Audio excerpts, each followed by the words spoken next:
ABP माझा, मुंबई. आणि आता पुण्यातल्या विषारी दारू प्रकरणामध्ये एक ब्रेकिंग न्यूज आहे. पोलीस आयुक्त अमितेश कुमार यांनी मोठी कारवाई केली आहे. हडपसर पोलीस ठाण्याचे प्रभारी अधिकारी मोगले, एपीआय आणि पोलीस उपनिरीक्षक यांना निलंबनाची कारवाई झाल्याचं पाहायला मिळते. कारवाईबद्दल अधिक अपडेट जाणून घेऊया मिकी घई यांच्याकडनं. मिकी. अश्विन, जर आपण बघितलं तर पुणे पोलीस आयुक्त यांच्याकडून एक महत्वाची कारवाई करण्यात आलेली आहे.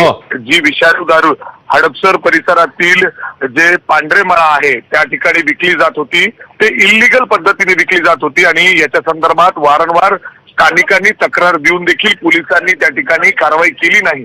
आणि त्यामुळे पोलीस आयुक्त अमितेश कुमार यांनी थेट आता कारवाई करत पीआय संजय मोगले, एपीआय हसीना चिखलकर आणि पीएसआय जे आहेत मुलानी म्हणून त्यांना देखील या ठिकाणी निलंबनाची कारवाई करण्यात आलेली आहे.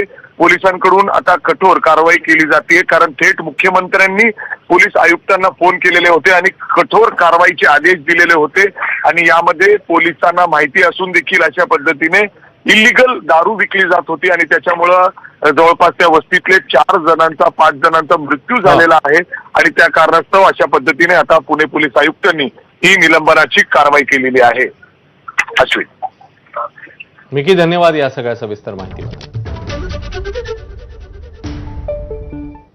याच बातमीसोबत एक छोटासा ब्रेक, लगेच